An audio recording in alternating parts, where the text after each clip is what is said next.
नमस्कार, मैं हूं आपके साथ पूर्णिमा मिश्रा। हमारे खास प्रोग्राम क्या कहते हैं नरेंद्र मोदी में आज आपको सुनवाएंगे पीएम मोदी का वो ऐतिहासिक भाषण जो उन्होंने 18 अक्टूबर 2019 को मुंबई में दिया। अपने भाषण में प्रधानमंत्री ने कहा कि राजनीति हम लोगों के लिए राष्ट्र सेवा का माध्यम है और महाराष्ट्र के लोगों ने, देश के लोगों ने कांग्रेस और उनके साथियों को ऐसी राजनीति करते हुए देखा है जिससे सबसे ज्यादा नुकसान देश को हुआ है। साथियों, मुंबई को अवसरों की भूमि के रूप में जाना जाता है। जो भी यहां आया है, यहां से बहुत कुछ पाया है। ये इस धरती की महानता है। मुंबई में बेहतरीन ह्यूमन कैपिटल है। मुंबई में इनोवेटिव वेंचर कैपिटल है और मुंबई भारत की स्ट्रांग फाइनेंशियल कैपिटल भी है। मुंबई में भारत के बेहतरीन मस्तिष्क, ह्यूमन कैपिटल देश को आगे ले जाने के लिए काम करते हैं। मुंबई के इनोवेटिव वेंचर कैपिटल होने की वजह से दुनिया भर के निवेशक यहां आना और निवेश करना चाहते हैं। और आजादी के बाद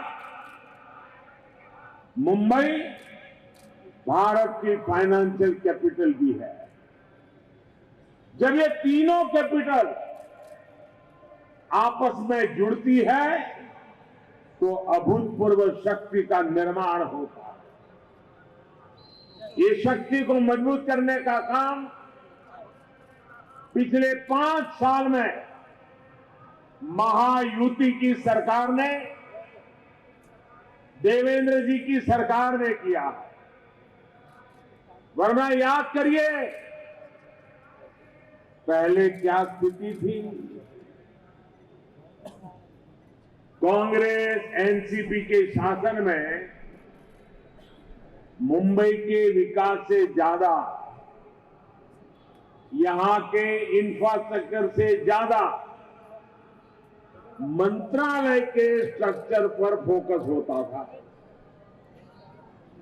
कौन सा सीएम, कौन सा मिनिस्टर कब बदल जाए और किसकी लॉटरी लग जाए, इसी कयास और प्रयास में इनके 5 साल बीत जाते थे। लेकिन महायुति ने 5 साल का कार्यकाल यशस्वी रूप से पूरा करने वाला मुख्यमंत्री दिया है। और ये भी करीब 50 साल के बाद हुआ है। इसके पहले 50 साल तक किसी को भी 5 साल महाराष्ट्र की सेवा करने का सद्भाग्य नहीं मिला। तू जा मैं आता हूं, तू जा मैं आता हूं, यही चलता था। ये इसलिए संभव हो पाया क्योंकि आपने स्थिरता को चुना, आपने एक मजबूत और ईमानदार सरकार को चुना। साथियों, आपने महाराष्ट्र ने कई भ्रष्ट सरकारों का दौर भी देखा है और अब भरोसेमंद सरकार का भी दौर देख रहे हैं। याद करिए, उन्होंने हमारे वीर सैनिकों के परिवारों तक तो नहीं छोड़ा। आदर्श की बातें करते हुए उन्हें ही धोखा दे दिया।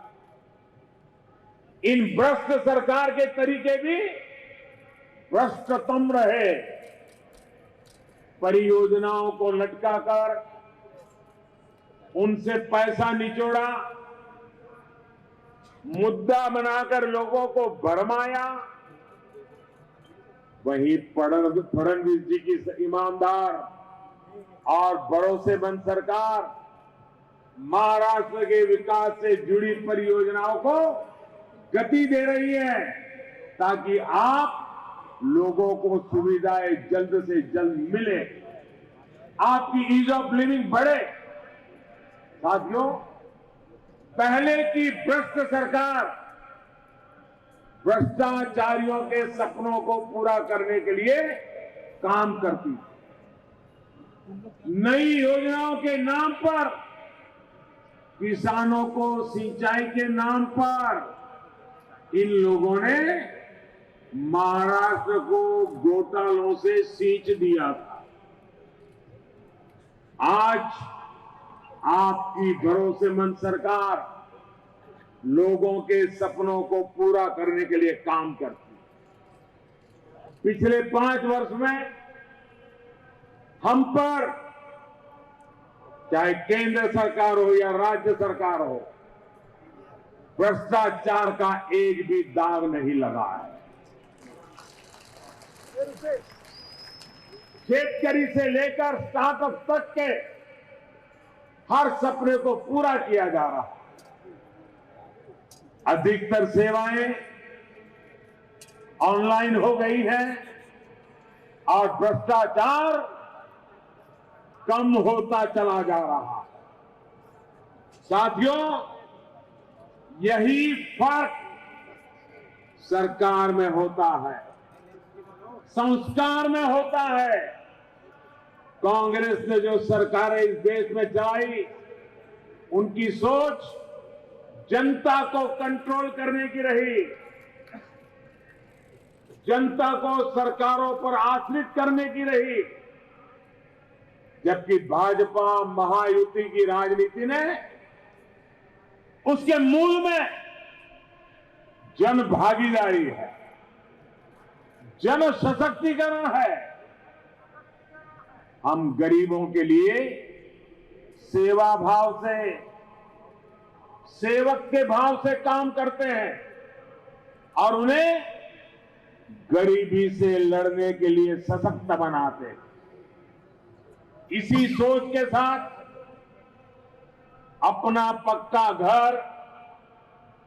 घर में बिजली, पानी की सुविधा, साथ साथ शौचालय और चूल्हे में गैस का कनेक्शन, और अगर बीमार हो जाए तो 5 लाख रुपए तक के मुफ्त इलाज, ऐसे अनेक प्रयास गरीबों के सशक्तिकरण के लिए किए जा रहे हैं।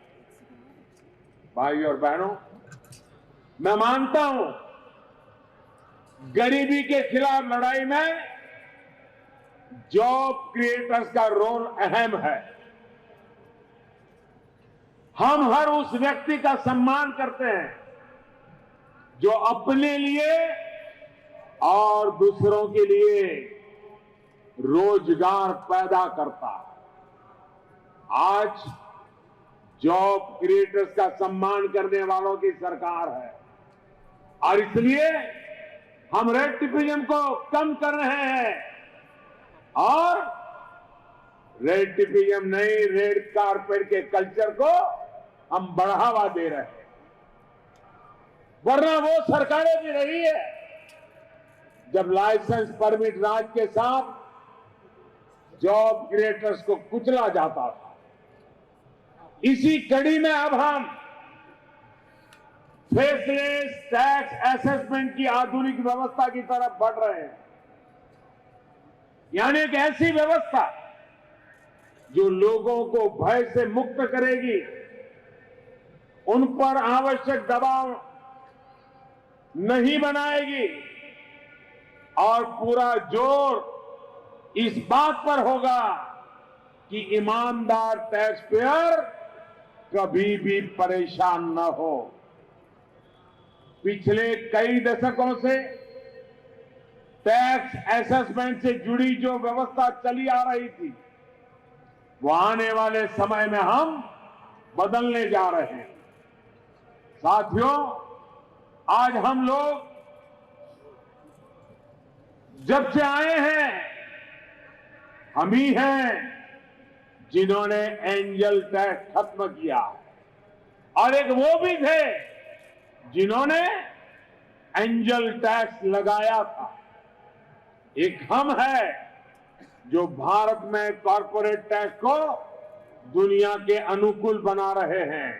एक वो भी थे जिन्होंने दुनिया की सबसे महंगी कॉर्पोरेट टैक्स रिजिम भारत में बनाई। एक हम है जो मुद्रा जैसी योजनाओं के माध्यम से सामान्य व्यक्ति के खाते में लोन की राशि ट्रांसफर करते हैं।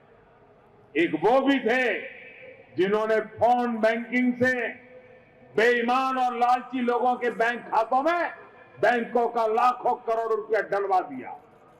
भाई और बहनों, जिन्होंने ये काम किया है उनकी सच्चाई महाराष्ट्र और पूरा देश समझ चुका है।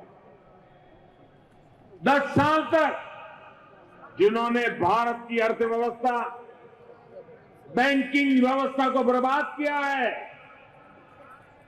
आज कोई तिहाड़ जेल में है तो कोई मुंबई की जेल में है। और ये तो सफाई अभियान की शुरुआत है,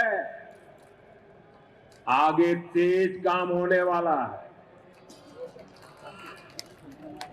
और मैं आपको विश्वास दिलाता हूं कि ईमानदार की कमाई पर कोई आंच नहीं आएगी और बेईमान को सजा मिलने से कोई ताकत नहीं बचा पाएगी।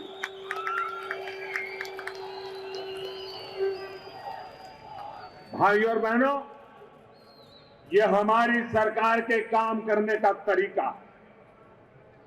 हम जो संकल्प लेते हैं उसे सिद्ध किए बिना न हम रुकते हैं न थकते हैं, और झुकना तो हमें मंजूर ही नहीं है। ये भी 2 सरकारों का बहुत बड़ा फर्क होता है। एक सरकार वो होती है जिसकी आदत होती है योजनाओं को लटकाना, पटकाना। वहीं दूसरी तरह की सरकार होती है जो हर प्रयास करती है कि कोई योजना लटके नहीं, अटके नहीं, बल्कि तय समय पर पूरी हो। मैं आपको कुछ बातें याद कराना चाहता हूं। साथियों, मुंबई ट्रांस हार्बर लिंक के बारे में 2004 में सोचा गया। ये योजना फाइलों में अटकी रही और फिर इसे ठंडे बस्ते में डाल दिया गया। इस प्रोजेक्ट को हमारी महायुति की सरकार ने डिब्बों में से बाहर निकाला और योजना को पुनर्जीवित किया।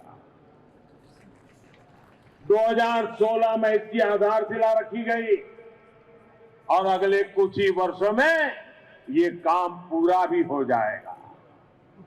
साथियों, ऐसे ही नवी मुंबई में हवाई अड्डा बनाने की योजना पर ये बात 1997 में शुरू की गई थी, लेकिन ये प्रोजेक्ट भी लटक गया।